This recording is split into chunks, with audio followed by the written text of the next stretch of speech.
we know that the most common cause of axial back pain is degenerative disc, and it's absolutely right. What is the right path? What is do we need to follow the holy grail to find the sources of back pain? Discogram again outdated. We still have to find a new imaging modality where without any invasive uh, test, whether you can identify whether it's a pain generator or not. And probably there are answers to some of the questions and some of the things. We all know about this degenerative cascade. Whenever there is any circumferential tear in the disc that can migrate to the radial tears and subsequently disc narrowing. And what is happening is that the load is transferred to the facet joints. There is synovial reaction, capsular laxity, and subluxation, and hypertrophy of the facet joints. So it's a symbiotic relation between all of them. We all know that lower lumbar spine L4, 5, L5, S1, they contribute to maximum lumbar lordosis. We know that it changes with posture, standing, sitting, and it changes with age. We all know disc pressure in different positions, and when they are normalized to standing, these are the disc pressures which I mentioned. This is all available in the textbooks and literature. And we know the functions of the disc: elastic recoil, axial compression, loading, force transmission, and load transmission. So in 2021, ISS, they come up after doing this meta-analysis and all the papers, research papers. Some you have seen in the previous speaker's presentation. You can, if you look for the variety of literature, you will find all positive and negative papers, and then it depends how do you interpret them, in a positive way or in a negative way. So there are some of the papers which are available here, and they come up with a position statement in 2021, ISS. Somebody has said SAS was there. SAS is now part of ISS. It merged with ISS. And from SAS, they changed their name to ISS. So that's what has happened. And they come up with this position statement. And the conclusions of that white paper is that there is plenty of level 1 and level 2 evidence, along with long-term follow-up reports, which suggest the use of lumbar ADR is a viable alternative option to fusion.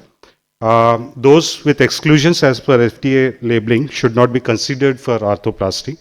And there is, based on the review available and the evidence-based literature up to 10 years, ISS strongly supports lumbar disc replacements as a safe and effective alternative to fusion in the appropriately selected patients. So you have seen the approach. It's different. It's not like a typical vascular or general surgeon. You need to reach retroperitoneal area. Now, it's not a difficult or time-consuming approach. It hardly takes 3 to 5 minutes to reach there. And I will skip with this video, the incision. It's available on the Journal of Neurosurgery, along with one of my mentor, Professor Mobs. And so these were the first generation devices, and most of them, they failed. They started with Fernstrom ball. All of them were revised. They came with ProDisc L, and ProDisc L, the third generation ProDisc, the second generation ProDisc L, is the only surviving device till date since 1999. Rest of all, they have been withdrawn. They were, the nucleus you have seen in the previous presentations, how the core, the nucleus, it's migrated out, it migrated inside, the end plate migrated out. A lot of things happened. The only surviving in the first generation mechanical devices are ProDisc L, and now we have Bagheera L, which is by Spinart. It is there in the world for last 10 years now. And there are other devices which were withdrawn. And in research, around 90% of these devices, they will never enter the market because they might have already failed during the biomechanical testing and other. So now we have second generation devices. They are all constrained devices. You don't have to repair the anterior longitudinal ligament. They are all single piece. This one here is the M6. If you slice this M6 device, these are the silk fibers and the nucleus there and the end plate over there, and there are two keels at this place. So they engineered this device to mimic the functions of the normal disc, but this design was slightly over-engineered, and the silk fibers, they ruptured with friction along with whenever there was friction with the metallic plate, and the nucleus, they all collapse. So the failure rate of M6 second generation in Australia was around 54% within 3 years, and the revision rate was 95% patients had to be revised, be it cervical or lumbar, within 5 years after implantation. So this disc is banned by TGA, not preferred by many surgeons across the world. It came to fame because it came as a viscoelastic single piece mechanical device. Now it's withdrawn in most of the countries, and we are still struggling to do revision with these devices. The other one on the right side, these are the ESP, lumbar prosthesis elastic spine pad. Again, these are viscoelastic devices, but it doesn't have any silk fiber or anything. You can see the polyurethane core there. All these things, they are not welded, they are all vacuum packed, and it comes in a single piece. So it has got flexion, extension, lateral rotation. It has got vertical loading, and it has got twisting as well. So it moves at around 4.9 to 5 degrees in every direction. The natural disc moves at around 6 degrees in every direction. Uh, they are now the most implanted in the world, with over 600,000 being implanted in last 24 years now.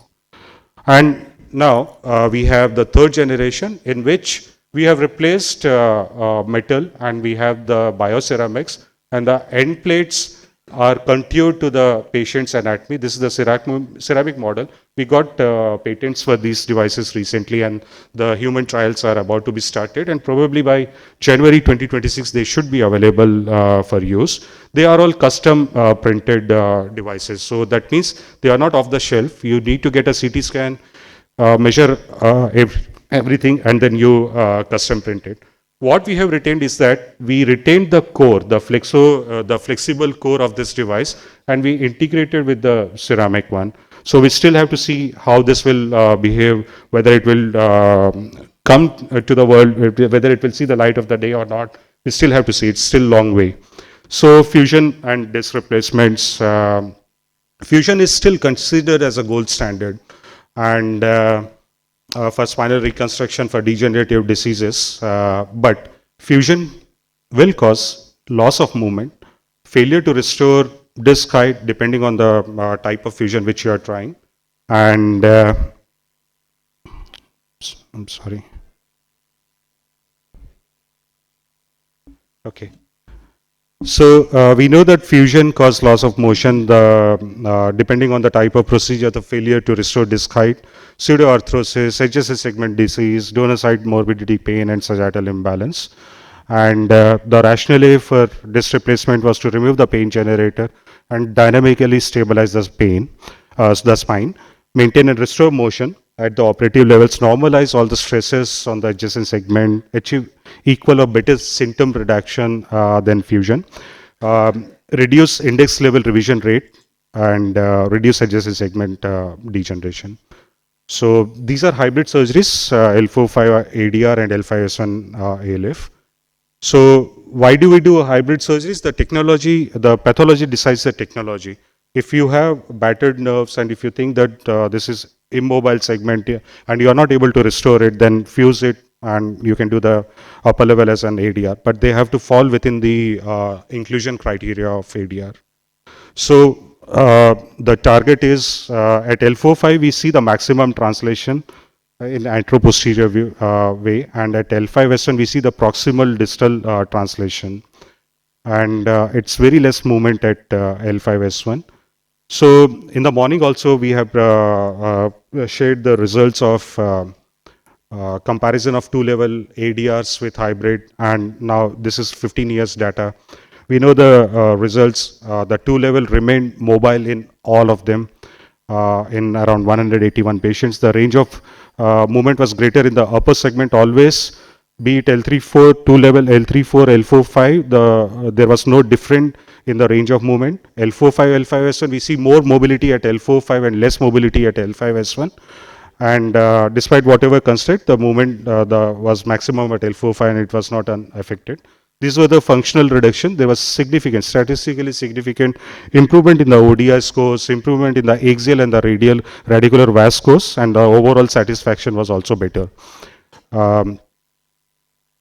If we define the mobile segment, if there is more than 2 degrees of movement, and we have seen three things which can happen. The construct where the motion is very well preserved, a construct where one segment is moving and the other one is not moving, and third situation where nothing is moving. And despite having these three outcomes, there is no significant differences seen in terms of functional outcomes.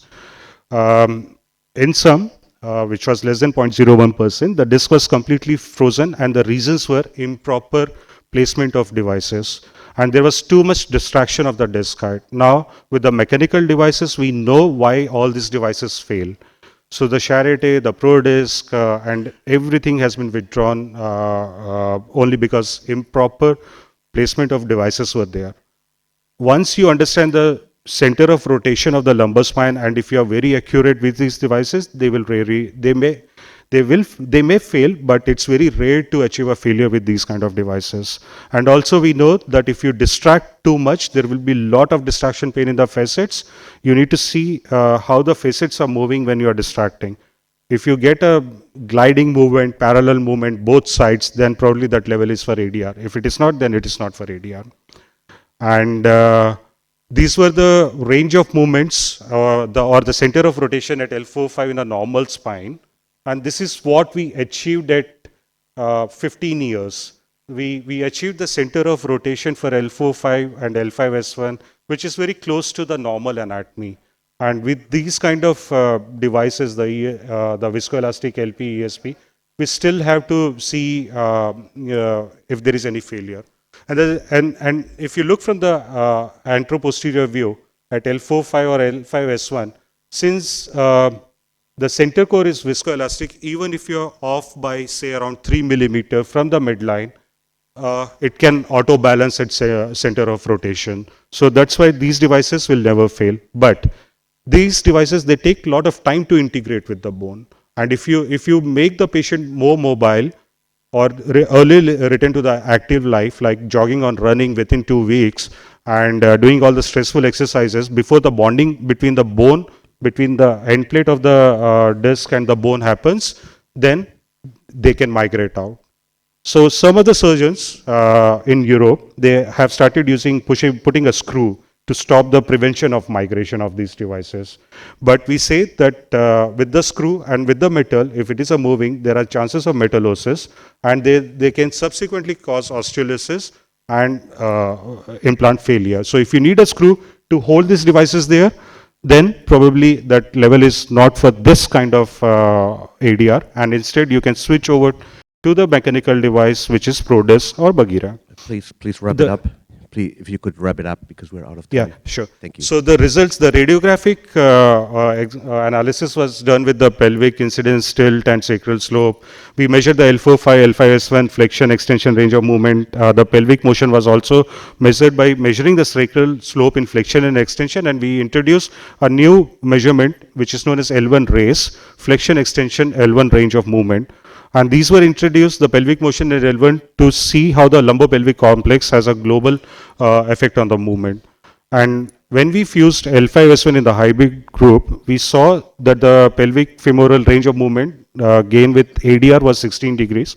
With a hybrid group, with a fusion, it was 6 degrees. So L5-S1 fusion reduces the L4-5 ADR mobility in the ADR group.